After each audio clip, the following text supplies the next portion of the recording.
we trapped out the band though. I took that abandoned apartment above the church. Above a church, Above. yes. So we were shooting Hey, they naked bitches above the a church. Welcome to another episode of How Did We Get Here? We got my good sister, makeup extraordinaire, a lot of titles. I'm gonna let her give you all those, but we have here with, what's your name? My name is Amy Teresa, but I am affectionately known as Amy T. Makeup Artistry on the streets. But you can just call me Amy T. Yeah, I just call Amy T. It's like, only time I call you Teresa is when I'm mad at you. I've gotten that before, too. And as she says, she's a makeup artist extraordinaire, but she's one of my very first makeup artists and been doing this, been here with the whole journey 10 years. 10 years with you, but I've been in business for 12. Okay. Yeah. Okay, put some respect on your years, baby. I feel you. All of them count, too. All of them count, dude. Because I'm actually going on 11 years. Mm-hmm. I just rounded to 10. But before I even ask you any question, I want to start off with a special gift for you that I got for you. What you got for me? Just give you just, give you flowers. I can, sure, last minute I can't give flowers, but I got you a rose that'll last forever. Thank you. Just like my love for you. Thank you. So I wanted to give you that. Thank you. That's why when I asked you that question, like, what you? Yeah, I was like, what is he doing? I thought but you know what you did? You counted it with the tracksuit. So I thought you was trying to see if I would have had a preference for the color of the tracksuit. You unlocked that for me. No, I did. That was perfect. So it wasn't perfect. Right, because when you said it, I was planned. like, red, black, or white. I'm like, tracksuit. It was red. Because I was going to ask you what color was the fedora. Because I'm like, was it black? Because I'm like, oh, he was trying. Yeah, it's the weather. He was trying to. Uncle. No, that's Gramps. He was out there. Yeah, he was outside. He was finna go get that Chrysler wash. On life, he ready. He finna hit all the little hood rats. Absolutely, they was ready. So now we got our friendly intros, our flower gifts out. I know what you do, but briefly tell the people what is it that you do. I am a provider of all things glamorous. I am a professional makeup artist. I specialize in glam makeup for special occasions. So weddings, prom, birthday parties, you name it. People call me and book me for some of the most important events of their life, all the way to events to just make them feel special, which is also important too. But that's primarily what I do. Okay, that's a lot. Y'all need that beat. Ain't nobody like Amy T. So, how did you get into that? What made, were you always into makeup, or what happened, and what made you decide to let me do a business out of this? So I started playing in makeup when I was a little kid. Okay. However, I did not have any idea that being a makeup artist would be something that I would be doing. Growing up, my grandfather, he wasn't a fan of makeup with women in makeup either. So I ended up selling makeup, selling Mary Kay. Okay. And shout out. Yeah, shout out to the Mary Kay reps, baby, because y'all are out here still going strong, and I'm so proud of y'all.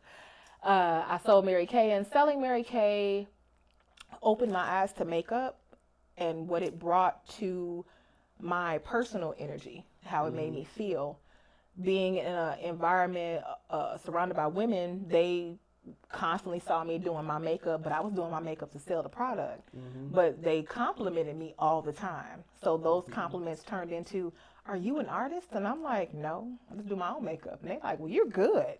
And then it turned into, if you ever want to practice, you can come and play on my face. And I'm like, okay. So where I worked, where I hung out, that turned into a constant thing where people always said that to me. I was approached by a lady who actually owned the venue where I was at the time, and she asked me to do makeup for her daughter for prom. I was like, I'm no professional, but I could try to do something. I had never really done anyone else's makeup. So when I set everything up with her, she set me up like a professional. We did a trial. I went to her house with my Jordan size 10 shoebox full of makeup. And I did her. Not the Jordan size 10. It was my brother's shoebox. It was the biggest shoebox I knew of. Oh my God. He gave it to me, and I was like, it's so nice. It was the black one. Uh, so I went to her house and I had my little 88 color eyeshadow palette. You couldn't tell me nothing. And I went and I did her makeup, and I still remember to this day she wore purple, and I did her eyes only, and she liked it. And the mom paid me, and I was like, "You just gave me money for this?" You know, I'm thinking, I wasn't thinking it like that. She was like, "Yeah, this is a service." And I was like, "Okay." So we did prom. The day we got to prom, I went to her house and I did her makeup in what felt like hours, but it was really like an hour and a half. But her family was asking me a ton of questions, and I'm like, I'm not a professional. Like, I'm just here to do a job that the mom asked me to do. However, when I finished and when she came out and the photographers were there and the paparazzi happened with the family taking pictures on their phone, this is 12, 13 years ago now. So that was when prom send-offs were becoming big. Yeah. Her whole family was there. She was like the first kid to go on prom in forever. And the rush that I got and the feeling of admiration that I felt with everybody loving on how she looked, addicted. Like, this is like dope. I had so much fun. And the mom, like, she literally tripled my payment of what we had discussed. And I thought it was an accident. So I went back and I talked to her and I was like, you gave me the wrong amount. She was like, Amy, I know how much I gave you. And I'm like, okay. Yeah. And she's like, you should do this. You're good. And I'm like, okay. And the rest is history. That's funny. Yeah. So when you started, like, what was the initial goals? Because I know your story is, we going to get to when I met you. We're going to get to that. But what was your initial goals? Because by the time I met you, you was already kind of in the game. You had jumped off the porch. Yeah. So, like, was it just to beat faces, make money? What was your... My initial goal was to be able to provide for me and my son. That was it. I didn't treat it like a business. It was more so I got to make this money because I have bills to pay. And working for other people wasn't working for me. It was so much disrespect in the workplace, and they had no concern for any of my personal life matters. Yeah. And I was just like, working in that environment was tearing me up. Yeah. So it became my outlet of this is something that I could do to help me take care of home. True. So. No, that's you said a lot right there because the job field has no consideration for your person. You're a number to them. Mm-hmm. It's like if you say, hey, my son is sick, I can't come in today. Well, get somebody to fill your shift. No, y'all can't do that. I just told you my son is sick and I gotta go to the hospital. You can't. Okay. That's my exact story. That's like I said. That's the day I quit my job. It's like how that lady talked to me so disrespectful, and I started already getting a little buzz. Like, you don't know who I am? Right. I'm like, I ain't have to go through this. I don't have to take this. I ain't gonna lie though, baby. I hopped off that. I gave him back. I was working at Grand Lux Cafe. I gave him back that apron. That train ride home on that green line was the longest train ride ever. I didn't have no savings. I didn't know I was gonna tell my daughter's mom. I didn't know I was gonna tell my mama. Oof. But and I still remember the day I got fired from Walmart. Like, Walmart, when they fire you, they do the walk. They make you walk every department. So they walk you around the store like a walk of shame, right? Yeah, every employee. Because the one thing that they won't tell you is that they're watching the employees more than they watch the people, because the employees are actually caught more for theft than people on the outside are.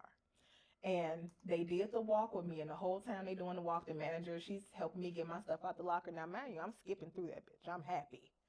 And I'll never forget, I'm walking through and everybody's emotionally like, no, Amy. And I'm like, chill. It's a beautiful thing. I'm not upset. I wanted to be fired, so I get my unemployment. Y'all tripping. I'm good. And that's crazy. They do a walk of shame. They do a walk of shame. They walk me through every department.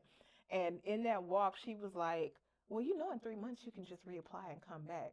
And I knew that day, I was like, I will never work for y'all again.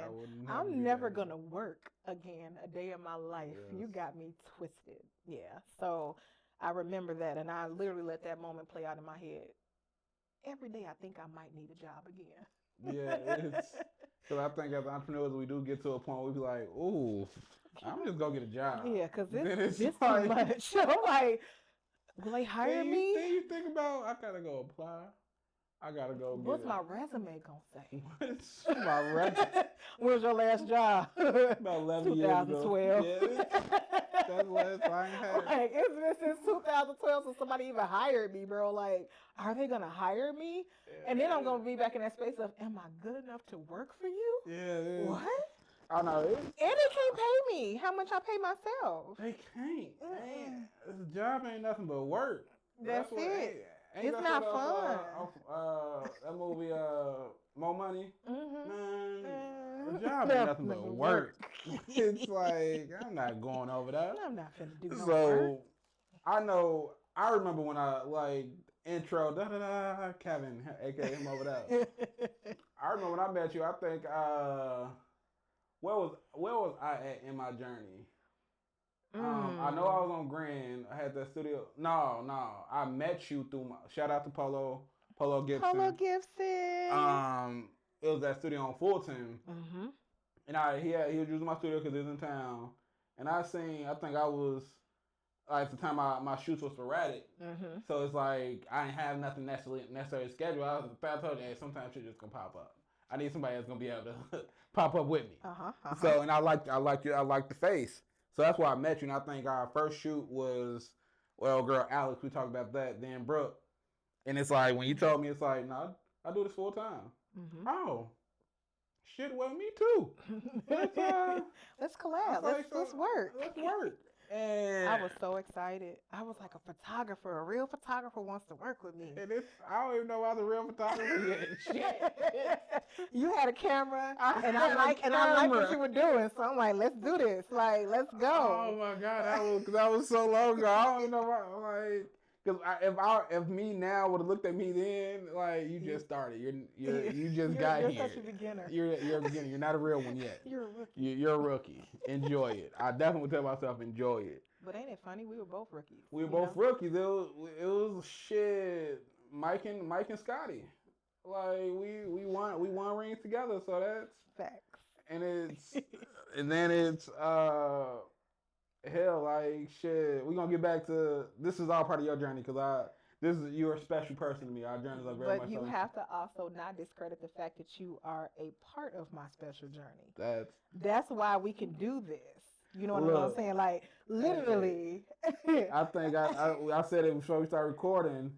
Shit, when people ask me like when I went full time, you were a major factor in that because like I think I was just telling somebody the other day it's. Like, man, what made you go full time? And I was like, it was a Saturday. Quit his job. Yeah, first off, you kept telling me to quit my job. Kept telling him. Before me, he wasn't happy. Even when you dropped me off. He hated stopping doing what he was loving to do to go there. But something I felt like I had to do. He felt like he had to do it, and I just wanted him to see that faith walk is heavy. It's an emotional one. It has no direction. You don't know where it's gonna take you, but just do it. Because if anything, a job is going to always be there, but your passion may not be. Go after what's touching you, and that was what was touching you. Yeah, that was definitely 7-8 shoots a day. We was in there. No, it was literally full days, 8-hour days. The first day though, I remember it was a Saturday. Yeah. And we had did a special or some shit.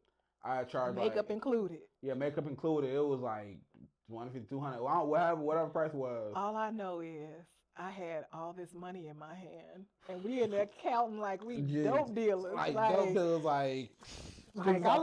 we got stacks, money folded in different directions. I had all these singles.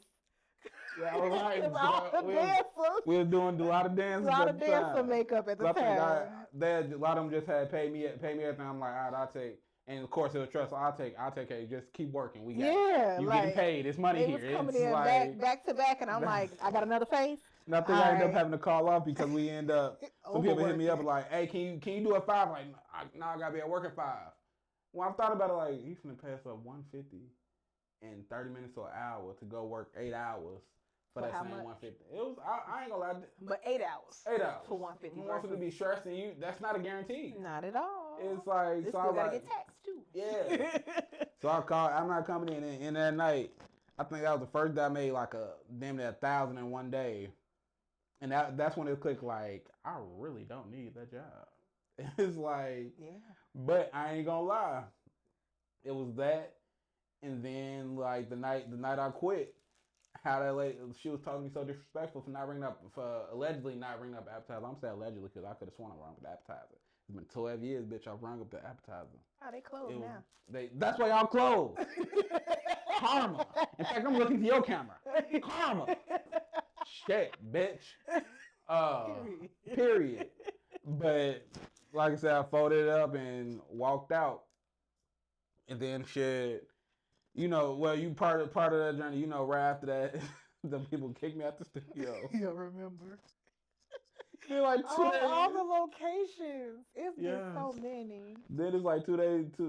Even then like 2-3 days later, my cousin passed, and literally that month when I was like, I went to a dark space. The only person I remember like that was answered the phone was like Amy. It's like I can't tell you what happened from April.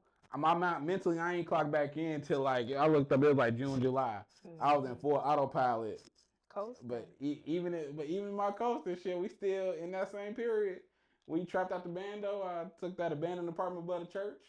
Above a church, yeah. So we were shooting. Hey, they naked bitches above the church. I'm not ashamed. Like, I'm not, because we gotta. The church wasn't right. The church wasn't right. So we gotta add layers so that there was no bathroom in the abandoned apartment. It was an empty hole in the floor. An empty hole in the floor. So to use the bathroom, they had to go downstairs in the church. To use the bathroom. Or change their clothes. I made. Oh no! You did make an area for them to change in. One of them rooms, and we painted it, threw it out, but. And then just to finish that part of our journey, because we do have the warehouse. Side note, we got kicked out of the abandoned apartment above the church because the other churches on the block thought I was selling pussy out the church. Because we was riding, we was like, if I had to sit and tell these stories, would nobody believe me? I'm so glad you're saying it on camera. It was on Chicago Avenue and Cicero. On Chicago Avenue? Probably so. You've been around since the beginning. Yes. Yeah, so it was right on Cicero and Chicago Avenue. So you did go to the church. When we went up the stairs, she helped me carry my stuff up. Oh yeah. She was there. Yes. I had the blazing blazer. The money truck. But yeah, they thought I was selling pussy by the church. Yeah. There was like the young ladies was coming up looking one way, coming down with a different outfit and a facial and makeup. And she was wigs, hair. So it did, to their credit. Oh my God. Wow. Then you, like say, you had that lovely warehouse. The warehouse. Off Augusta. With the rats. So the storyline, I gotta tell this story. We leaving the shoot. We outside talking. Kevin's in a Kia Soul.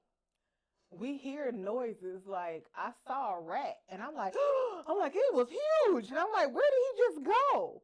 So it was a tree, like right at the end of the parking lot. So the way that he had his car pulled in, he had his headlights turned directly to the tree. We standing outside talking, looking at the tree. Boy, it was a whole congregation of rats at the base of this tree. Me and him standing there just looking like, wow. We are in their space, invading their privacy. They looked at us like, fuck y'all doing, man? Turn that bloody ass light off. And I said, we don't belong here. This station. I backed up. We got the fuck up out of there so quick. Because we was going to get jumped. And because there was so many of them. And they was not running like that. They weren't running. They weren't fearful. Y'all ever stood square up to like a raccoon? Like you seen a raccoon that don't back down, or a possum? That's how them rats looked at us. Like, so I thought, I flash lights on them, they gonna scurry away. Nah, they kept doing what they were doing. They looked. Excuse me. Are you done? We're busy. It's like. I'll never forget that day. That was the day when I was just like, God, it's going to get better. It can't do nothing but get better from this. And it did. And it did. So, that's a perfect segue. What's a significant milestone that you like, that made you really feel like, damn, I'm doing something? When I got my own studio. Okay. When I first started doing makeup, I was house to house. So I traveled to every house and I did makeup from my car. So I had a traveling case, and a chair, and my light. And I got propositioned with the opportunity to share a space in my building. And oh, I was so nervous because I didn't have an overhead. And I'm like, I ain't never paid like no rent outside of my rent. Like, how does that look? Do I even make enough to do this? Rent outside of your rent. Rent outside the rent, like another rent. Like, hold on. And yeah, I went in my first month, and it's just like every single month after that, I was able to pay for it. I was so thankful, but it hit me, and it was like, you did that. You did that. Like you maintained that. Come on, girl. Yeah, hey, that's a hell of a milestone to say, hey, I have a studio. Yeah. Like I have my own place of business. Like y'all don't have to worry about me coming to your home. Now you can come into my makeup home. Even convenient for you. You ain't gotta. You're not far from your house, so you can. Not far from home. People are always telling me how conveniently located it was, and I was able to create an environment outside of even their normal, because sometimes people want a reason to get out of their house too. Yeah. Side note: we are in her beautiful studio space with the great background. You know, we pulling grill style. I'm pulling up on all my people at their spaces. So this is her iridescent purple wall. I love this wall, my accent wall. Accent wall, but yes, you did.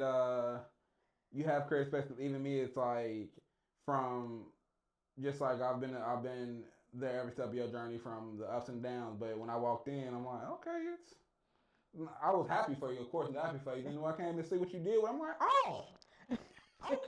Yeah. Because it's like one of my prevailing quotes, which is one I'm probably gonna say on every interview.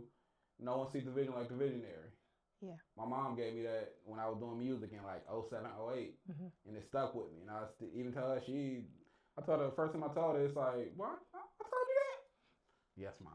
You told me that. Like, she had to look back like I did give you something good to go with, huh? I did do something. I love your mama. She's so awesome. When my mama loved you, it's like when I say makeup artist, Amy Teresa, your makeup artist friend? Yeah, her mom. You have been in my house, met my mom's, everything. Yeah, I know most of your family at this point, right? You know anybody that matters. That's what. Like that's all my family matters if y'all watching this, but you know, like the very close. What's that? The Fave Five. Yes, and it's when you come to one of the cookouts this year. Yeah. I'm my grandmother's 50th grandchild. Wow. And I'm the youngest. You her baby. Yeah, even though rest in peace, I never met her. She passed when I was like 2 or 3, but I'm the youngest. I'm number 50. I'm 35. And the oldest is like 68, 69. Wow. And pretty much everybody in between I got kids. Wow. So it's a lot of y'all.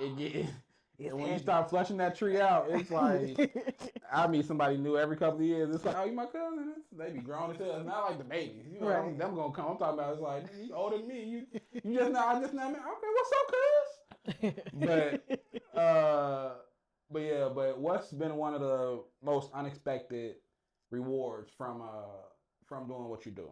Because I know we all start off doing something we're good at, and at some point somebody puts money in our hand, like here. Then it clicks, like, oh, I can get paid for this. Yeah, like I caught that early. Yeah, that revelation. Random. For my first paid shoot, rest in peace, was for my cousin.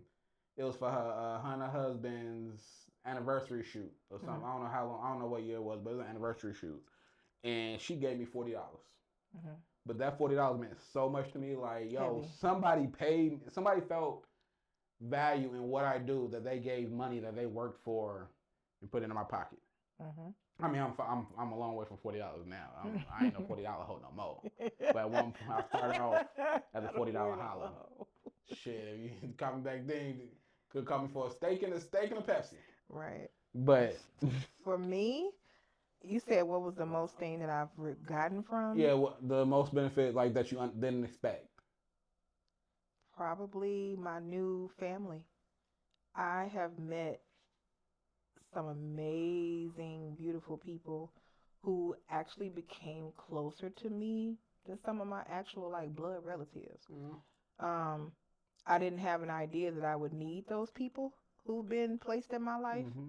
However, I do know that they play a very, very special part in me being who I am now. And I'm grateful for being in that space of my journey to have met them when I did. Mm. Yeah. That means a lot. Absolutely. Absolutely. Who you have around you reflects on the type of person that you become. Yeah. And I'm surrounded by beautiful people. So, Exactly. yeah. It determines your circle. Even a well balanced friend group. I think we was talking about this earlier. You gotta have three types of friends. You gotta have friends that know more that know more than you in some areas that can pour into you. Absolutely. Friends that are on your level that you can exchange information with, and then people you pour into. Absolutely. That way, your friend circle is a complete evolution of a circle. It's a full circle. Yeah. So, because if you always the smartest person in the room or the person know most in the room, you need to get into the room. That's it. Like, I never want to be the smartest person in the room. Because it's draining. It's draining. Very. Everybody come to you, it's like, somebody tell me something. Shit, I'm tired of telling you motherfuckers stuff. Because I ain't got nothing left. Give me something. Give me something. Like, funny as hell. What was one of your biggest hurdles or setbacks as an entrepreneur? Like what was the comeback for it? Oh, where do I begin? There's so many of those. Because when you're an entrepreneur, you always have setbacks. Oh, we problem solvers. Yeah. That's why I say it's people. And it's like it comes naturally, but even in the naturalness of it coming the way that it does, it is never easy. My biggest setback had to be the pandemic. No lie. Because it was scary. I like being in a profession where you in people's faces. Like I'm literally eyeball to eyeball, breathing their air, and now I'm in here looking like a hazmat worker, wrapped up in mask. And first of all, before we even got to the point of knowing that we would even be able to be back around each other, it was like I never publicly disclosed to anybody, but during that time, I lost my space. I lost my studio. I did not have money put up to pay for my studio. And I was scared because I didn't know where I would go, what I would do, would I be able to afford a new space? And I can't even front. God showed up so amazingly during that time to where I never even had to disclose that to anybody. But the truth of the matter was I lost my space. But somewhere in there, my friends and my business owner, entrepreneur friends around me would not let me feel like a failure in that. It was very much so, Amy, you good. You ain't got to worry about nothing. And I literally didn't. I probably lost my space the beginning of that April, and literally found out about this studio space being available. Where were you before? Down the hall. Okay, so same building. Same building. Okay. Yeah. I'm like, wait, hey, I'm always my transitions have never been like major move. Yeah, but I lost that first room. Okay. And it wasn't really a loss, but I didn't have it anymore. Yeah. But during the pandemic, with the situation being what it was, I didn't have to disclose that to people because no one was around each other. And I just was like, hey, I have to do business a different way right now. Social distance will help you out on that. Yeah, it helped me because I needed the social distancing to get my mind right too. Okay. And it put me in a space of, okay, what can I do? Found out about another space, sat on the idea because the world was still shut down. So it gave me time. Yeah. And was able to pivot and move into this space. And I have been here since May, June of 2020. So I literally was only without a space for a little over 30 days. So that was a scary time, but definitely a time that showed me that I'm going to be all right in everything that I do. Yeah. Every have faith, and that's what I've been walking on the whole way. It has been a nothing but a faith walk. And shout out to your circle too. Yeah. It's like you need people that's gonna push you when you don't feel like pushing yourself, because sometimes it's gonna be like that. And people always think it's y'all work for yourself. Y'all got a maid. No. We work more than anything. Even now, we're having fun with this interview, but we both set aside time for this. The time that we both have other things we have to do. Because I'm a whole student. You are, and I'm in school. and she in school. I'm totally in school, part-time, but I'm in school, dedicating those hours. So now I can be a licensed professional in this business and be an esthetician. So that journey in itself, it's still all walking on faith. Yeah, I'm pushing towards the next goal. Pushing Just to the like next shit. level. This is what we doing. What I'm doing right now is on something towards my next goal. Cause you know they say the top of one mountain is the bottom of the next mountain. So once you set that one goal, and that's I'm a reference interview I did with Don Juan, the shooter of Shooter Society Studio. Shout out to bro. Bishop Don. And he said it. He was like, man, he had got to his goal, and he had to look around like, okay, this is the goal. I did it. Now we gotta set the next goal. And I think that's what I know. I can honestly say, I can't speak for anybody else, but I can say sometimes I've had those struggles like where it's like I haven't set new goals. I've talked to you about that. Yes. We marathon hours on what's next, Kev. Yeah, and then it's like it gets overwhelming because you have so many thoughts, like and ideas, and it's like sometimes it's like, what's next? I'm tired. Still trying to configure what I was still doing. But yeah, set new goals. Even it's like it's funny. When you mention pandemic, I feel like we probably I know if you called me to talk to me, I talked you through like losing space. You gave me work. You were helping me without even knowing you were helping me. Okay. You're like, hey, I got this shoot. I'm on my way. I'm homeless, but you don't need to know all that right now. So I'm transitioning. Hey, look. You gave me opportunities to keep my income going when my income wasn't really going the way I was used to, but it was still just enough to get me to that next space. So God give you the destination, but he don't tell you about the journey. He don't. It was not a cobblestone. It was not paved. It was like, wait a minute, deep. Hold on. Hey, give me this brick real quick. I'm gonna step on that. Get to the talking about putting the kitty litter in the way to get some traction because it was interesting. Look, that pandemic wasn't what it was for everybody in the same light. Like it was a very difficult time. On top of dealing with losses, still trying to manage business, managing life with family, and it was a lot. Yeah. So for me to have to overcome anything, I'm giving that my biggest overcoming moment, because even in a space of me feeling like I had it together, I didn't. That time taught me a lot. Sometimes people always they'll look at other people's life or a highlight reel, and it's like same guy got to get all together. Like, no, that's exactly what it is. It's the highlight reel. It's what like no one has it. There's always been a part in somebody's life that they're working on. Sometimes if you have family and your money is straight, you might be dealing with sickness with your family. Sometimes if everybody helping your family, your money might not. Something. So don't look at. Please don't assume. Because when you assume, you make an ass out of yourself. No, you make an ass out of you and me. Out of you and me, yeah. But because it's like, I know for me, the pandemic, I was scared with the rest of everybody. So I'm not gonna say that, but I feel like it was interesting because me and at the time my studio mate Rachel, I gotta check on her. Shout out to my sister Rachel. We had just got the space on 38th Place. And the plan for the space, we signed a lease in January 2020. The world shut down. The world shut down. The plan for the space was making it an event space. I was going, because if you remember, I was really going to be shooting in my office.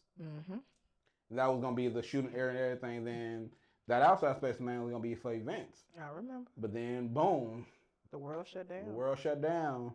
And that was a hell of a pivot. So that's why I say when I think pitfalls, that's why you say everybody's journey is different. It's like, that wasn't, I don't know if that was a pitfall for me. That was a bump, because I feel like, at least for me, because I can only speak from that, and some of my other entrepreneur friends, we already didn't have a job. Mm-hmm. So it's like when people losing jobs and places closing down, we may not felt it on that front. No. It's like because but I mean, honestly, I felt like I was in that same space of losing a job though. Yeah, because it's like my clientele, I went from doing 20 something faces a month down to like 5. Mm-hmm. So that was a hell of a transition. I had all this downtime. Yeah, because it affected us because shit. If our clients are regular everyday people, if they lose their jobs, or are working more or working around people with COVID. Yeah. A lot of my clientele are professional employees. They're nurses. They were in those clothes, having to come home and change clothes in the garage and not being able to be around their kids without taking showers first. And, it was a time where it was like, this is serious. They're watching people die daily. And they're coming telling me about it.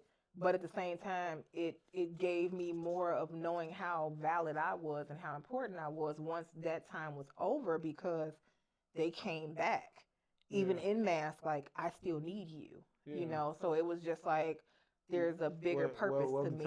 You're an essential worker. Very essential. Like I said, with the hazmat suit on, the mask, the goggles. If I'm thinking back to it, I ain't gonna lie, I was scared as shit. I'm like, I tell the truth. I'm taking pictures. You're scared. Like, you take pictures. Like, I'm like, gee, ain't nobody got no money. Who gonna pay for a photo shoot? Then I started. I'm ingenuitive. I had the makeup room, the separate makeup room. I started adding on party packages. Yeah. Like, y'all can't go out celebrate your birthday party. So if you book a shoot, I think I was charging an extra $150. Y'all can go set up some cake in this room, candles, have 5 to 6. What I think I kept it on. But that's what we do. You figure out ways to pivot. You can't sit in it. As an entrepreneur, you can never sit in anything that may seem to shut you down, because if you're really serious about your business moving, you're going to think through that. You're going to be like, okay, well, I can't be shut down like that because I got too much banking on this, so I got to figure something out. I'm not going back to a job. Can't work for nobody. It won't work. They will fire me. They will fire me so quick. So quick. I wouldn't make it through orientation. I'm like, what you say? I ain't got time for this. And I'm out. I'm like, who's going to do what? Clean up where? I don't think I'll make it through the interview. Because the second they say, why should I give you this job? Why do you want this job? I don't. Because I'm sitting here like, wait, you right. Because it'd be like, I don't even know why you asked me that. I don't want to be here. My client pissed me off this week. I'm just ashamed to see. You're right. Why do I need this job? I don't. I just want to see if y'all would hire me. I just want to see if I still had the juice. I'm going back to working for myself, nigga. Shit. Yeah. That's why I said, gosh. You talk about orientation. The interview. The interview I would fail. Talking about she hasn't had an actual job in 12 years. I don't know. Then they gonna start you back off the beginning doing them. No. Hell no. Look. It's clocking in and looking at my check and all that stuff coming out. I mean, yeah, I'm a business professional and I pay business taxes now, and it's a whole different bracket. It is a whole different set of problems. At the same time, no money, no problems. I would rather that than any job where I got to look at somebody and answer whatever they asked me to do, or go tell me to do something and I got to listen like master. I'm not built for it. I'm not built for it. Mm-mm. I've been in this too long. You seen your value, you seen your worth. Absolutely. So what advice would you give to any aspiring entrepreneurs, whether they do makeup, whether they sell bracelets, to dealing with setbacks and downfall? Be patient. Create a plan. That instant success bubble that the internet will have you believing exists is such a lie. It's a lie. It's very much so. And I will tell you that people tell me all the time, like, you do it, you got this. Like, people that just met me even in school, they'll just be like, oh, you established, you good.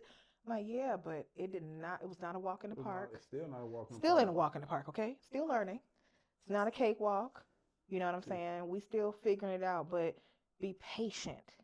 Be patient and be patient, be persistent, and be consistent. Like, make sure that you Give a word. I Preach can't it. stand Okay, I'm you. sorry. It was serious, man. I'm sorry. I'm so sorry. Because your consistency is going to bring people to you. I know for a fact that my business is where it is because of the consistency. People have told me time and time again that when they get in my chair, they are not let down. And I know that that brings them to me, but that also keeps them speaking about me in rooms that my feet have not been in, which brings those people to me. And if I did not have that energy over me or my business, I would not be where I am. You're That right. internet fame, I don't have It's, 50,000 followers, but the followers are not what makes the business. yeah, because I've been at 55,000 for like 7, 8 years now. I've given up on followers. Because it doesn't make or break the Really doesn't make business. because It I'm doesn't make still. me more famous than I can still walk around outside and be like, Amy T, what up? Hey. Hmm. Like I still, it doesn't, don't objectify me to be famous only in that light. Because I Hmm. am somebody out here in these streets. Like I worked hard to be that. And I know who I am. You I'm put in humble work, though. but even I'm like, very humble. I'm yeah, like, hey, it's I'm funny. Amy. Even your consistency is what brought me to you. Because I was like, I need a consistent makeup artist that can. If I call her at 11, she can be at the studio by 3 I'm pulling up and pull it up. It's with the chair consistency. and the light With and like and all the colors, all the shades more important the skill. and the skill. Cause it's and Because she that didn't you didn't matters. spoil me, baby. You didn't spoil me. I'm thinking sometimes I send her a picture of bad makeup and like, friend, I remember those talks. what is this? He would send me like a zoomed in Photoshop version of the makeup. Like, what did the makeup artist do here? And I'd just be like, I'm not bashing nobody else's work, but she didn't blend. I'm But like, why is the color like this? Kevin, I don't know. and then it's then And he like, well, if I needed you because this shoot it was gonna be quicker if you did the makeup because I ain't got to really edit too much on the face. Face gonna be right. yeah, I just Okay, do a little boom just boom, a little razzle dazzle, move on. and I respected that. Then she knows Like, how to match the face to oh, the your neck. face gonna match your neck. Yeah. Oh, but this is a positive podcast. We're not gonna. That's so y'all got to take that Wait, with no, some. shout out to my 1-star Google reviewer. You know that little baby put on the internet and said that I don't know how to match black people. Who said that? My little 1-star Google reviewer girl. Mm. Yes. But honestly, even in that, it taught me you cannot please everybody. Oh no! One of the mantras I carry with me every day is you can please some of the people some of the time, but you won't please all the people all the time. Mm-hmm. You can do your best efforts on every interaction, every client, your top best. Some days, some people are just gonna be unhappy, and a lot of times it's not even gonna be you. It's Mm-hmm. gonna be with themselves. Mm-hmm. It's like and it's still about you. But in my line, I've gotten people mad at people recently. Like I sent back their edits, and I literally screenshot this email. I might be a little messy. I might be a little petty, but I screenshot the. A little. I've gotten better. You have. You met me. You have grown. You met me at 24. I'm I 35 met, yeah. She's met I and met watched young a whole Kev. different Kevin evolve. Because Like he we, did bring up earlier how I used to always point out the fact that he was younger than me, and I yeah. made a point to always mention it because he was very childish in a lot of his responses, and it would irritate me because I'm like, you are professional, and he was like, no, they gotta finish that. Right. His mindset was very, very different. Oh my So god. to say that, he would always point out that, yeah, you sis, you big sis. Yeah, but you need to listen to your sister because you over here trying to retaliate and be messy, and you did it all the time. Even after you would call me and talk to me, and you would still go and do it. I would scroll the internet and see him make messy posts, and I'd be like, Kevin. It was like Home Alone. Kevin, stop. And I get a call. Listen. I already knew what she was calling about. I'm sorry. Sorry, Amy. I had to do it. It was on my heart. And then the funniest thing is he would justify it. Like he would literally like go into like a whole description as to why he did it. I'm like, say your piece. And then me coming in like the big sis that I am. But let me tell you what that can also look like. Because I'm always play devil's advocate. It doesn't invalidate your feelings. However, the world doesn't need to know how you feel on the internet. Because that don't never die. It don't go nowhere. And I learned that even if I ain't gonna lie, I'm gonna get back to my line of questioning for my interviewee, but I started realizing that's like when people would, man, I thought you were mean because of that post you made when I was going. I'm like, I want a nice picture of me. Once you get to meet me, I just don't meet everybody. I don't need to. Everybody, just because you met me, don't mean you know me. Don't mean you know me, because it's like you meet a lot of people, and it's like it's very surface. And then it's this day and age, you gotta be motherfucker meet you one time. Yeah, that's bro. No. Baby, when I say I'm the cousin, I'll be like, I've done your then makeup. I've done your makeup 3 times. Look, but that's even on a wide scale, it's like we see how many people getting pulled in the Diddy shit because they took a picture with the man. It's like picture. Association. Probably at home rolling over 12 times in their sleep talking about all I did was take a picture. All I did was take a picture. I didn't ask for this. I didn't know his hand was that low. I didn't ask for this. It's not my phone won't stop. That ain't what I wanted. It's not what I came here for. I didn't come here for this. So I wonder how I would feel if I took a picture with Diddy. What if I took a picture with Diddy? What would people say? And it's like just on the What would say about me if I took a picture with Diddy right now? They'd be like, and it hurts because it's like, still did it? Yeah, it's Diddy. It's Diddy because I ain't gonna lie with you. If I met that nigga today, I'm still gonna take a picture with Diddy. I'm not gonna do nothing else. Take a picture with Diddy. I'll put that on record. That's Diddy. Like it's gonna be very churchy. Hey, get your hand off my butt. Don't put my butt in Miami. Don't do that. Don't do that. Then they coming back and watch Bram. Oh, interviews of the man is like. But don't let Diddy act like he too rich to take a picture with me, because then I'm going in. I'm gonna have everything to say. Like, wait a minute. Did he just act like he couldn't take the picture with me? Like he was too good? Do you know what your name is out here right now, sir? They didn't replace No Homo with No Diddy. It worked so well. See? How dare you not take a picture with me? Do you know who I am? I ain't you. I ain't gonna lie. As a child of 90s hip hop, that hurt though. Didn't it cut deep? To like, damn, Diddy. Relax your mind, let your body. Now all the lyrics is different. Don't they? What you say? Andrew Schultz's stand-up bit about him. He was like, "No, we're not going nowhere. We ain't going nowhere. You can't be stopped now. Cause we bad boys for life." Then even when you look at Bad Boys, it's like, that was. I'll be thinking back to making a band. Like it go back. I think back to Dylan. Okay, moving on. Looking back, what's one thing you wish you knew when you started as an entrepreneur?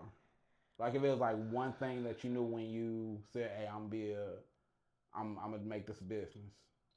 This shit is expensive, and the type of money that I thought was big money then, it ain't big. It's so small compared to the type of money you really need to be where you think you need to be. And then like when you get there and you think you've arrived, you still ain't made it. You could be a 6-figure nigga out here and still ain't got nothing. Still ain't got nothing because then you look at somebody that maybe do the same lane, and it's like, damn, you making stuff. Yeah, like. And that's not an envious way. That's in a aspirational. Absolutely, because I want to meet you. What do you do? Like, man. Because I know you got to have at least 3-4 other streams coming in to teach me your language. It's facts. Because it's literally people out here doing the same things that we do, making that. And it's just like having that aspect of being able to be mentored or taught different levels of what you do means so much, because other than that, me talking to me back then, where I'm at now is where I wanted to be. And it's like, oh, I still ain't got it all.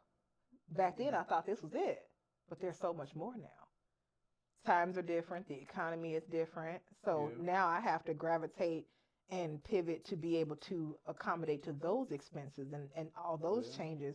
Being able to survive in that is beautiful. I'm grateful for that. But even as your income streams grow, your overhead grows. Absolutely. Like you got a new studio.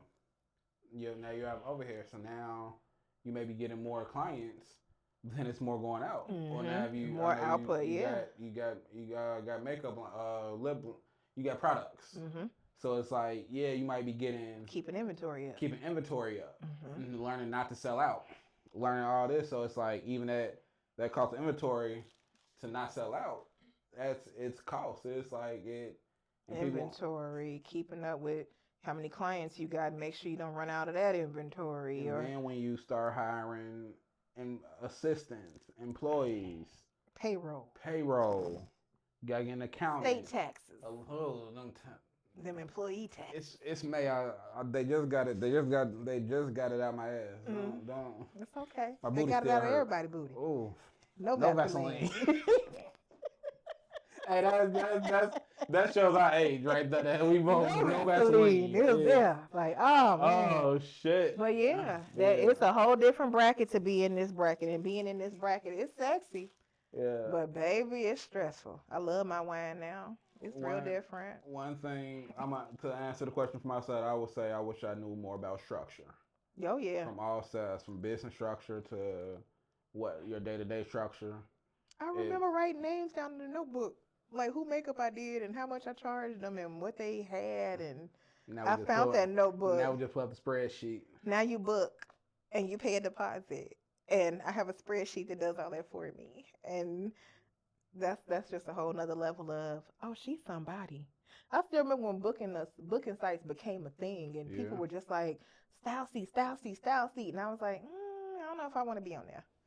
And they were just talking about how official you were because you had a booking site. So when I finally got one, it was like, hey, somebody out here. I got a booking site, can tell me nothing. I'm retaining information. If there be people without booking sites, how? If you are out here running a business without a booking site based off of the booking site supposedly costing too much or whatever that means, you ain't running your business right. Or even not even costing so much. People don't realize that bar. I'm probably try to add a sound effect. Bars. Because what? You ain't running no business. But yeah, that's kind of what I was gonna say. It's you ain't got no email addresses. You ain't got no numbers. You have a business where you can keep up with everybody without no system, no spreadsheet, nothing. Nah, here I go to heavy. I retain card information. Look, I got your debit card on lock. That's when it's official. I done forgot y'all people till they showed me the pictures. Like, oh, that is my logo. I did do that. It's like blessings. That's not a brag. That's a blessing. That's a blessing. I've literally had people. Hey, you remember me from 2015? I remember. Send me a picture, boo. I'm like, I remember the picture. It's like, people, you shot me a long time ago. Oh, and being able to say that though, like to tell somebody, send me the picture. And you do remember them, but you look at how long ago it was. I had somebody do that recently. She sent me her picture from prom, and it was in 2015. And I was like, oh, like even her picture was old. Like it wasn't like it wasn't a good picture at all. She was like, don't judge the photo. You know it's old. I said, don't worry about that. But just to see that change, and I'm like, it makes man. A difference. Even like just being around that long and all that, that's a blessing. Absolutely. And I've had clients who their kids have grown. Hell, I've had friends whose children were small kids when I met them. They're now young men. Shout out to my one and only, my baby boy, my Jameer. Okay. And we're gonna try to bring it to a close. I think that's a perfect segue. How have you managed? I feel like there's no such thing, but what are ways you take to manage work-life balance? Because I know that's one thing we all as entrepreneurs. We was all talking about work-life balance. First of all, what does it look like? For me, there's been no direct level of balance. It's really me just making it work. I have a little bit more structure now that I'm in school and I have clients with a schedule. So I really go off the schedule that's created for me in so many ways. Mm-hmm. However, before I open that schedule to the public, I do set aside time for myself. I do block days. I block times. People be like, you don't take days off? I might be available every day of the week, some weeks, and some weeks I'm not. It's strategically placed though to work how I need it to work for me. So I am able to take that time because it's necessary. You need decompression time. Yeah, that's how I do. I don't like I don't think there's ever a perfect balance. There's always something's gonna have to suffer. Or I don't say suffer, that's a strong word. Something's gonna have to be off kilter to at least Yeah. because it's like And be very unapologetic about it. Yeah. Like that time is have needed. Have your nose be your nose. Yeah. And be no is a full sentence. Yeah. It's my favorite line. I'm like, Like, no is a full sentence. I don't work on Sundays. I have it blocked off in my schedule so you can't book Sunday. So to book a Sunday, you have to find a way to reach to me. And if I say yes, I get to choose, but I'm also gonna tax you. It's going to cost you to take this time. Because this is my me time. But no matter what I do in my me time, whether I spend it with my daughter, spend it with whoever I'm dealing with at the moment, if I just spend it by myself, holding my kneecap, that's what you. That's what I choose to do. Yes, because you have business hours. Yeah. I have business hours. You don't go to Chick-fil-A on Sunday. Why? Because they fucking closed. They are definitely closed. And I'm gonna end it with, what do you hope anybody watching takes away from your story? I know I feel like we barely scratched the surface. We're gonna have to do a part 2 in season 2. Probably. When I get my I want you to be able to know that as long as you continue to dream big, do not minimize your dreams, do not let anyone talk you out of your dreams. Go for what you know your heart is truly, truly into. And even if what you go into may not feel right, stick with it. If you stick with it, I promise you that's not on your heart for no reason. The spirit realm is pulling on you to be the next person in that space. Keep going with it. Stay consistent, persistent, and it's going to make a way for you in ways you will not be able to imagine, because I know that's what it's done for me, and I'm absolutely sure it's going to do the same for you. All right. And that's been an episode of How Did You Get Here with my good friend, Amy T. And tell them where they can follow you at. You can follow me on all social media platforms under Amy T Makeup Artistry. On Instagram, you can find me on Facebook under Amy T Makeup Artistry, LLC. And you can find me on Google under Amy T Makeup Artistry. It'll bring you right here. Right here. Have a good day.